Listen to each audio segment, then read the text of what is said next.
아무도 자신을 속이지 말라. 너희 중에 누구든지 이 세상에서 지혜 있는 줄로 생각하거든 어리석은 자가 되라. 그리하여야 지혜로운 자가 되리라. 이 세상 지혜는 하나님께 어리석은 것이니 기록된 바 하나님은 지혜 있는 자들로 하여금 자기 꾀에 빠지게 하시는 이라 하였고, 또 주께서 지혜 있는 자들의 생각을 헛것으로 아신다 하셨느니라. 그런즉 누구든지 사람을 자랑하지 말라. 만물이 다 너희 것임이라. 바울이나 아볼로나 게바나 세계나 생명이나 사망이나 지금 것이나 장래 것이나 다 너희의 것이요 너희는 그리스도의 것이요 그리스도는 하나님의 것이니라. 아멘. 고린도 교회의 첫 번째 문제는 교회 내 분쟁이었고, 이제 그 내용이 마무리되어 갑니다. 고린도 교회 안에 스스로를 가리켜서 나는 바울에게 속했다, 나는 아볼로에게 속했다, 나는 게바에게 속했다 라고 주장하는 자들이 있었습니다. 바울은 이것을 가리켜서 뭐라고 표현하냐면, 고린도전서 3장 3절을 보면 시기와 분쟁이라고 표현합니다. 시기와 분쟁이 있는 고린도 교회를 향하여 바울은 너희가 육신에 속한 자들이다, 그리고 아직도 육신에 속하여 사람을 따라 행한다 라고 합니다. 그런데 바울이 지적한 육신에 속한 자들의 특징이 우리가 이전에 살펴본 구절에서 나왔었는데 2장 14절입니다. 육에 속한 사람은 하나님의 성령의 일들을 받지 않는다 라고 하죠. 하나님의 성령의 일들, 다시 말하면 하나님의 영의 것들을 받지를 않습니다. 왜냐하면 그것이 그에게는 미련함이기 때문이고, 그는 그것을, 하나님의 영의 일들을 알 수도 없기 때문입니다. 바로 이 지점에서 분쟁과 지혜라는 두 가지 주제가 결합됩니다. 이 두 주제는 우리가 고린도전서 1장부터 지금 3장까지 계속 살펴보고 있는 주제들이에요. 분쟁과 지혜입니다. 교회 안에서 시기와 분쟁 가운데 있는 자들은 육신에 속한 자들입니다. 그들은 하나님의 지혜를 알지 못하고 사람의 지혜를 따르는 자들입니다. 다시 말하면 이제까지 살펴본 분쟁과 지혜는 서로 다른 주제가 아니라는 뜻입니다. 둘 다 같은 지점을 향하여 있습니다. 사람의 지혜를 가지고 하나님의 지혜를 미련하게 보면서 교회에 주신 하나님의 역사를 알지 못합니다. 결국 그들의 분쟁은 그들이 붙잡고 있는 사람의 지혜, 세상의 지혜 때문이라고 말할 수가 있습니다. 성령 하나님의 역사나 교회의 질서보다 자신을 더 지혜롭게 여기기 때문에 시기와 분쟁으로 나아갔던 것입니다. 이런 배경에서 오늘 말씀은 이 주제의 마무리를 향하여 나아갑니다. 오늘 말씀에서는 바울의 명령이 크게 두 가지가 나와요. 아무도 뭐뭐 하지 말라. 그 첫 번째 단락이 18절부터 20절까지이고 두 번째 단락이 21절부터 마지막 절까지입니다. 고린도 교회의 주시는 사람의 지혜를 가지고 있고, 또 분쟁 가운데 있는 이 교회의 주시는 하나님의 말씀을 보면서 오늘 우리에게 주시는 말씀이 무엇인지 함께 분별하면서 듣기 원합니다. 바울의 첫 번째 명령은 18절에서 나옵니다.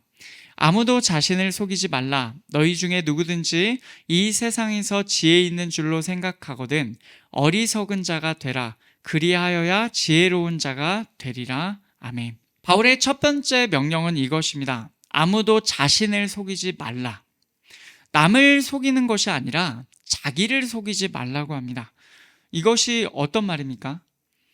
뭐가 틀린 것임을 알고 있음에도 그것이 옳다고 스스로 믿고 있는 상황에서 쓸 법한 표현이죠.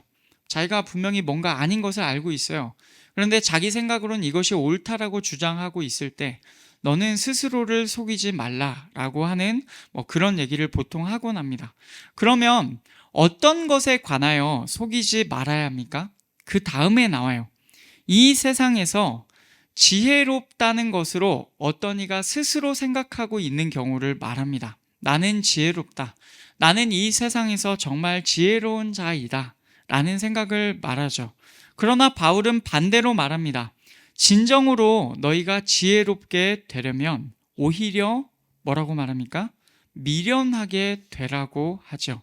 그가 이렇게 말하는 이유는 그 다음 구절에 나옵니다. 이 세상 지혜가 하나님께 어리석기 때문입니다. 자신이 지혜롭다고 생각하는 사람들의 기준은 어디에 있습니까? 사람들의 지혜예요. 세상의 지혜입니다. 사람들과 세상에 있어요.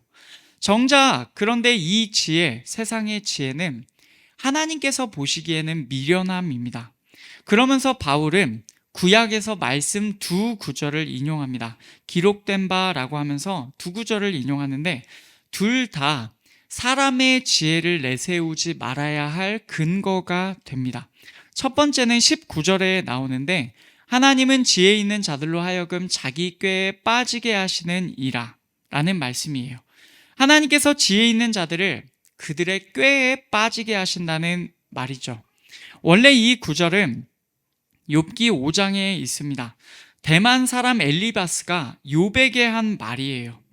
하나님은 교활한 자의 계교를 꺾으사 그들의 손이 성공하지 못하게 하시며 지혜로운 자가 자기의 계략에 빠지게 하시며 간교한 자의 계략을 무너뜨리심으로. 아멘. 정확하게 보면 바울이 인용한 구절은 13절입니다. 지혜로운 자가 자기의 계략에 빠지게 하시며. 그런데 이 맥락을요, 함께 살펴보면 하나님께서 사람의 지혜를 어떻게 보시는지가 분명히 보입니다. 사람이 스스로 자신을 지혜롭게 여기는 것이 교활함 혹은 간교함이라고 표현됩니다. 하나님께서는 스스로 지혜롭다고 여기는 사람을 자신의 계략에 빠져 성공하지 못하게 하신다고 해요. 그래서 사람의 지혜가 결국에는 미련함이 되는 것입니다. 왜 그렇습니까? 모든 것의 주관자이신 하나님께서 스스로 지혜롭게 여기시는 사람은 자신의 지혜로 무너뜨리시기 때문입니다. 그러나 이것과 반대의 경우가 있어요. 그게 욥기 5장 바로 그 앞에 11절에 나오는데 이렇게 나옵니다. 낮은 자를 높이 드시고 애곡하는 자를 일으키사 구원에 이르게 하시느니라. 아멘. 낮은 자는 높이 드시고 애곡하는 자는 일으키십니다. 이 말이 그냥 낮은 자, 정말로 애곡하는 자를 말하는 게 아니라 하나님 앞에서 낮은 자, 하나님 앞에서 애곡하는 자를 말합니다. 하나님의 기준으로 보실 때 그러하다는 말입니다. 하나님 앞에서 스스로를 낮추는 자는 하나님께서 높이신다는 말씀이죠. 결국 바울은 이 말씀을 인용하면서 자 봐라, 스스로 지혜롭게 여기는 것이 지혜로운 게 아니라 스스로 미련하게 여기는 것이 지혜로운 것이야 라고 말하고 있어요. 바울이 인용하는 두 번째 구약의 구절은 20절에 나오는데 또 라고 하면서 언급합니다. 주께서 지혜 있는 자들의 생각을 헛것으로 아신다. 원래 이 구절은 시편 94편 11절의 말씀입니다.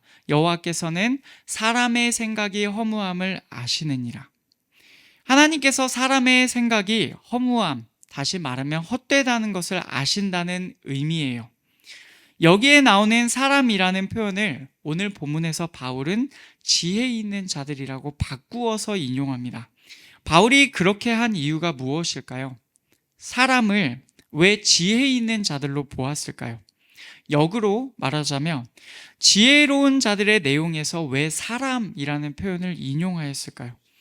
이 둘이 서로 어떻게 관계되는지가 이 말씀이 원래 위치하고 있는 시편 94편의 내용을 살펴보면 알 수가 있습니다.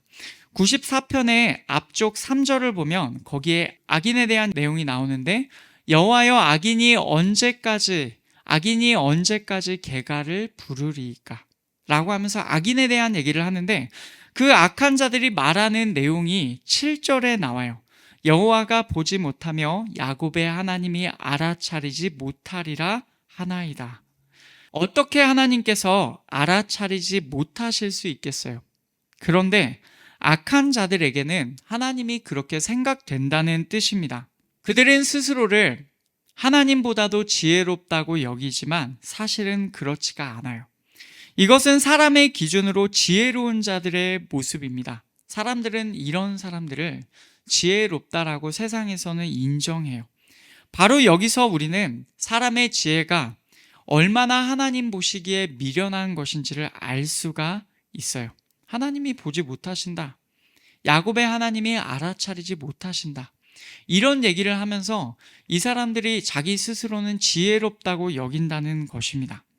여기까지 바울이 인용한 두 구절을 정리해 보겠습니다. 사람이 지혜롭다고 생각하는 그 일이 하나님께서 보실 때에는 정말로 미련한 일입니다. 하나님께서는 그 사람의 지혜로움을 낮추시는 분이기 때문에 우리는 사람의 지혜를 하나님 앞에서 내세우지 말아야 합니다. 그래서 바울은 고린도 교회 사람들에게 너희는 스스로 속이지 말라라고 합니다. 너희가 이미 알지 않느냐? 하나님이 우리보다 뛰어나신 거 알지 않느냐? 그러나 왜 너희는 계속해서 사람의 지혜를 가지고 너희가 모든 것을 아는 사람처럼 그렇게 하느냐? 사람의 지혜는 이렇게 하나님 앞에서는 아무것도 아닌 거다. 그렇기 때문에 스스로 지혜롭다고 생각하는 그 생각을 포기해라 라고 지금 바울이 말하고 있습니다. 고린도 교회를 향한 바울의 두 번째 명령은 21절에서 나옵니다. 그런즉 누구든지 사람을 자랑하지 말라. 만물이 다 너희 것임이라. 아멘. 누구든지 사람을 자랑하지 말라고 해요. 앞에서와 마찬가지로 아무도 뭐 하지 말라라는 구조입니다. 아무도 사람들 안에서 자랑하지 말라. 지금 고린도 교회는 나는 바울에게, 나는 아볼로에게, 나는 게바에게, 그런 게바와 같은 그런 사람들에게 자신들이 속하였다라는 사실을 자랑하고 있었어요. 바울은 사람들을 자랑하지 말라라고 하면서 만물이 다 너희 것입니다 라는 말을 근거로 들고 있습니다. 여러분, 이 말의 뜻이 무엇입니까? 여러분, 만물을 소유하셨습니까? 이 말이 사실은 굉장히 어떻게 보면 그렇지라고 생각하는데 읽어보면 굉장히 어려운 말입니다. 왜냐하면 만물이 다 우리 것이 아닌 것 같거든요. 그럼 이 말의 뜻은 무엇입니까? 바울이 지금 사람을 자랑하지 말라라고 하면서 만물이 다 너희 것이라 라고 이것을 근거로 제시하고 있는데 그 말의 뜻이 22절과 23절에서 더 자세히 나옵니다. 바울이나 아볼로나 게바나 세계나 생명이나 사망이나 지금 것이나 장래 것이나 다 너희의 것이요 너희는 그리스도의 것이요 그리스도는 하나님의 것이니라. 아멘. 22절의 내용을 여기 나오는 항목들을 크게 두 부분으로 나눌 수가 있습니다. 바울과 아볼로와 게바, 여기까지는 사람들이죠. 세계와 생명과 사망과 지금껏 장래것, 이 부분은 사람이 아닌 다른 것들입니다. 이것이 의미하는 바가 무엇입니까? 그 뒷부분에서 나오는 세계, 생명, 사망, 지금껏, 그리고 장래의 것. 장래의 것은 미래에 올 것을 말하죠. 이것들은 우리를 둘러싸고 있는 환경을 말합니다. 세계 안에 우리가 있고 생명과 죽음 사이에 우리가 있습니다. 지금의 것, 현재의 것에 우리가 속하여 있고 장래의 것, 다시 말하면 미래의 것은 우리가 겪게 될 것입니다. 우리는 이것들 안에 존재하고 있어요. 세계 안에 살고 있고 생명과 사망 안에서 거하고 있고 지금 것에 거하면서 미래 것이 올 것을 기다리고 있습니다. 우리는 이 안에 있습니다. 바꿔 말하면 사람이라는 존재는 이것들 안에 종속되어 있다는 것입니다. 어떤 사람도 이것들을 벗어나서 존재할 수가 없는 것입니다. 세계 안에 벗어날 수 없고 생명과 사망 사이에서 벗어날 수가 없습니다. 지금 것에서 속하여 있으며 오는 장래 것에서 도망칠 수 있는 자가 아무도 없습니다. 어떤 사람도 이것들을 떠나서 존재할 수가 없는 것입니다. 하지만 이런 사람들과 비교되시는 예수 그리스도께서는 다르십니다. 그분은 세계 안으로 오셨습니다. 바꿔 말하면 어떤 말입니까? 세계를 초월해서 계신 하나님께서 사람의 모양으로 세계 안에 오셨다는 것입니다. 그분은 굳이 세계에 속하지 않으셔도 됩니다. 그러나 그분께서 세계 안으로 오셨어요. 모든 사람이 피할 수 없는 사망을 그분은 이기시고 생명을 취하셨습니다. 죽으셨다가 죽음을 경험하셨다가 다시 부활하셨습니다. 그분은 사람이 겪어야 할 죽음을 경험하시고는 그분의 능력으로 생명을 거기서 취하셨습니다. 그래서 지금껏, 다시 말하면 현재의 것에서도 그분은 승리하셨습니다. 그리고 장래의 것, 미래의 것에서도 그분은 왕으로서 다스리실 것입니다. 그러니까 이 인간이 극복할 수 없는 모든 것들을 사실은 예수 그리스도께서는 인간이 어쩔 수 없는 이 환경들을 다 극복하셨다는 뜻이죠. 이 내용이 고린도전서 15장, 우리가 앞으로 살펴볼 내용에서 잘 묘사되어 있습니다. 15장 22절부터 24절을 보면 거기에 이렇게 기록되어 있습니다. 아담 안에서 모든 사람이 죽은 것 같이 그리스도 안에서 모든 사람이 삶을 얻으리라. 아멘. 아담 안에서 모든 사람이 사망을 경험합니다. 그러나 그리스도 안에서는 모든 사람이 생명을 얻습니다. 23절을 보시면 그러나 각각 자기 차례대로 되리니 먼저는 첫 열매이신 그리스도요, 다음에는 그가 강림하실 때 그리스도에게 속한 자요, 그 후에는 마지막이니 그가 모든 통치와 모든 권세와 능력을 멸하시고 나라를 아버지 하나님께 바칠 때라. 아멘. 이제 예수님께 속한 자들은 그분께서 먼저 생명을 이기시고 부활의 첫 열매가 되셨으니 미래에 그분께서 오실 때의 그분처럼 부활하게 됩니다. 일단 그분께서 오시고 나면 모든 통치와 모든 권세와 능력을 멸하십니다. 여러분, 이 표현 안에, 통치와 권세와 능력이라는 표현 안에 세 개가 들어있는 것이 보이시죠? 예수께서는 지금 우리가 살고 있는 세계도 가지고 계십니다. 그래서 이 모든 세계를 예수께서 취하십니다. 그리고는 그 얻으신 나라를 아버지 하나님께 바치실 거예요. 이 내용이 말해주는 것은 이것입니다. 예수 그리스도께서는 사람처럼 이 모든 사람이 종속되어 있는 환경에 똑같이 종속되신 것이 아니라는 말입니다. 그분은 이것들을 극복하셨어요.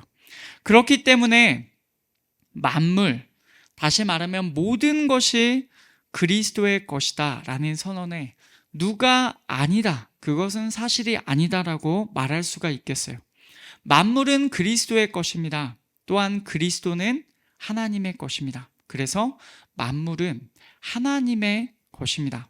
그런데 지난주 말씀 고린도전서 3장 16절에서 이렇게 말씀하였죠. 너희는 너희가 하나님의 성전인 것과 하나님의 성령이 너희 안에 계시는 것을 알지 못하느냐. 아멘. 고린도 교회가 하나님의 성전이라고 하고 하나님의 영이 그들 안에 계신다고 해요. 쉽게 말하면 하나님께서 그들 안에 계신다는 뜻입니다. 만물을 가지고 계신 하나님께서 너희, 다시 말하면 고린도 교회 안에 거하세요.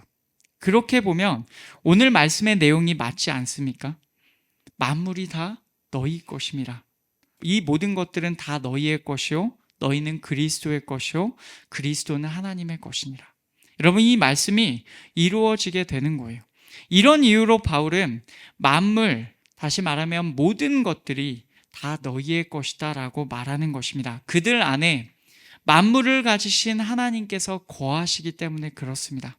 너희가 진짜로 만물을 막 통치하고 다스린다 그런 말이 아니라 너희 안에 만물을 가지고 계신 하나님께서 너희 안에 거하시니 너희는 만물이 다 너희의 것인 그런 사람들이다 라고 말을 하는 겁니다. 이런 관점에서 보면요, 고린도 교회 사람들이 나는 바울에게 속했다, 나는 아볼로에게 속했다, 나는 게바에게 속했다 라고 자랑하는 일이 얼마나 말도 안 되는 일인지가 분명하게 보입니다. 그들 안에 거하시는 하나님 안에서 그들이 만물을 가지고 있게 되는 것인데 왜 어떤 사람에게 속하여 있다고 주장하는 것입니까? 지금 바울이 얘기하는 것은 그 말입니다. 오히려 진짜 상황은요, 사실은 반대입니다. 그들이 속하여 있다고 말하는 바울과 아볼로와 게바가 사실은 고린도 교회를 위하여 있는 겁니다. 왜냐하면 고린도 교회가 하나님의 것이기 때문에 하나님의 종들이 교회를 위하여 존재하는 것이다 라고 그렇게 바꿔서 말을 할 수가 있습니다. 결국 여기서 바울은 고린도 교회 사람들이 어떤 사람에게 속하여 있다고 자랑하는 것 자체가 이것이 말 자체가 안 된다며 분명하게 말하고 있습니다. 이미 그들에게는 만물을 가지고 계신 예수님이 계십니다.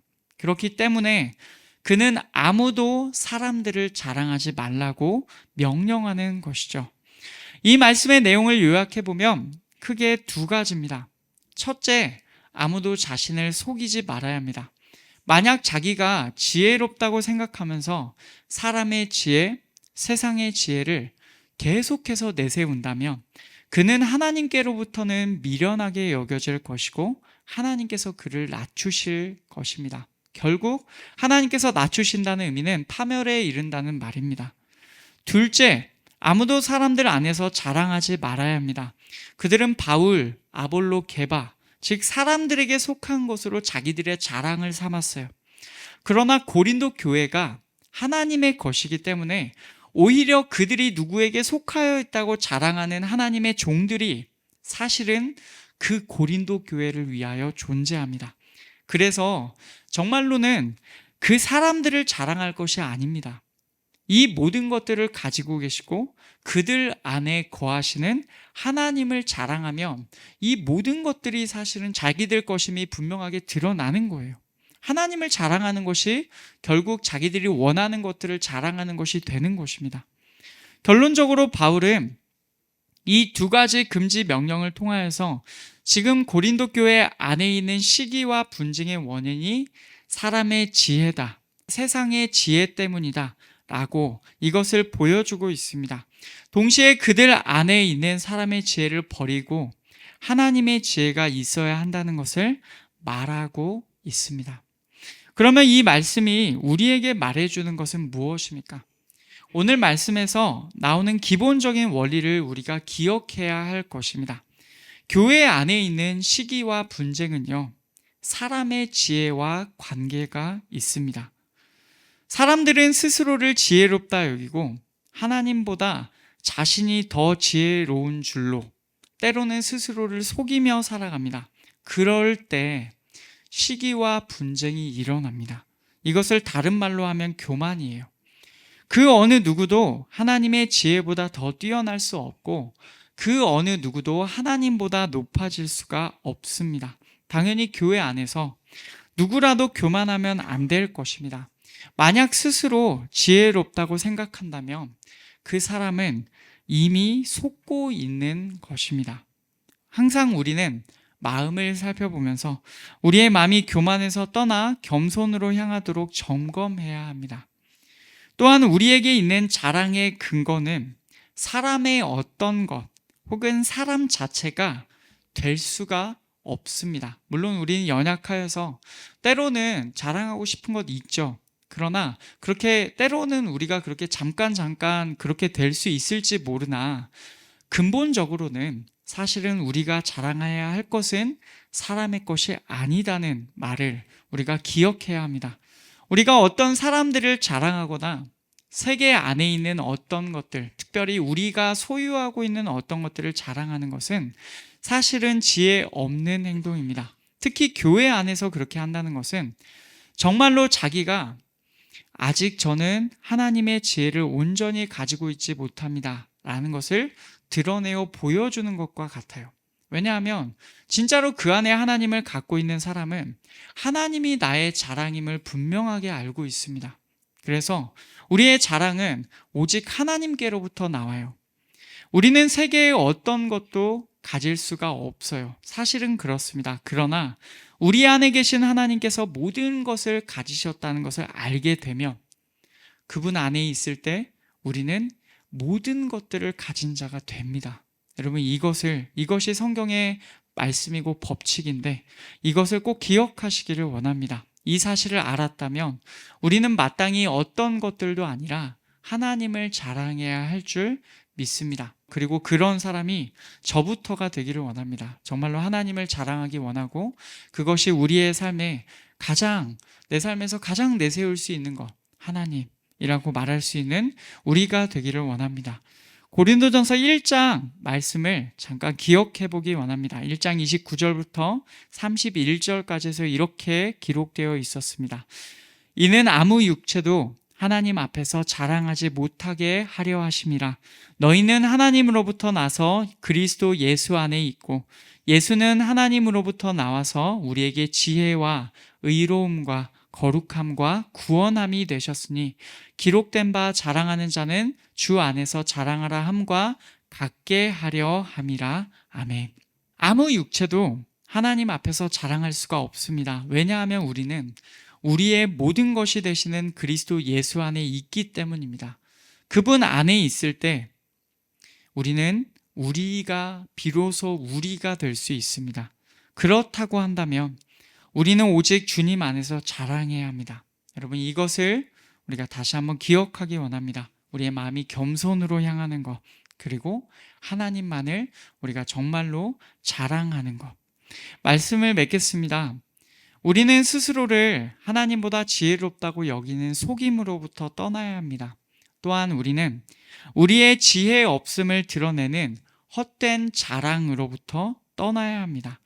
하나님의 지혜가 사람의 지혜보다, 우리 자신의 지혜보다 비교할 수 없이 뛰어나십니다.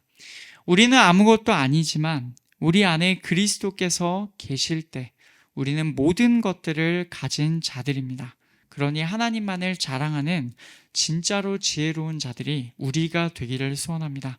그렇게 말씀대로 하나님께서 주인이신 이 교회에서 하나님만을 자랑하고 하나님의 지혜를 자랑할 때 하나님께서 우리 교회의 모든 것들을 그분 안에서 허락하여 주실 것을 확신합니다. 그 말씀대로 살아가며 하나님께서 주시는 복을 받고 누리는 우리 모든 성도들과 성도님들의 가정이 되시기를 간절히 축복합니다.